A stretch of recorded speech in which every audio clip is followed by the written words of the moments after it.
እኛ የነገሮችን ፍጻሜ አናውቅም።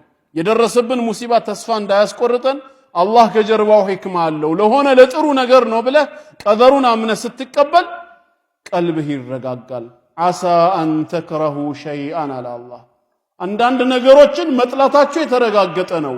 ወሁወ ኸይሩን ለኩም አቂባው ግን ፍጻሜው ለእናንተ ምን ሆኖ እያለ የተሻለ ጥሩ ሆኖ እያለ። ወዓሳ አን ቱሒቡ ሸይአን አንዳንድ ነገሮችን ትወዳላችሁ ተረጋግጧል።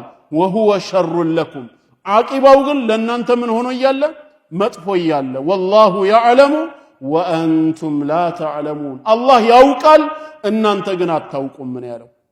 ስለዚህ አንዳንድ ነገሮች ሁለት በተለይ መምረጥ የማንችላቸው ነገሮች ጣልቃ አስገብተው ሲያጨናንቁን ሶላቱል ኢስቲኻራ አይደል የተደነገገው በሸሪዓችን አላህ የተሻለውን እንዲመርጥልን።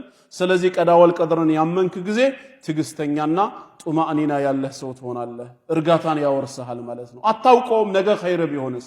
ልክ ስዊድን ሀገር ስቶክሆልም ውስጥ 8ቱ ለከፍተኛ የሥራ እድል ሀገራቸውን ለቀው ሌላ ሀገር ሊሄዱ ሲሉ 7ቱ በሰዓቱ ተገኙና ፕሌኑ ተነስቶ በረረ ሄዱ።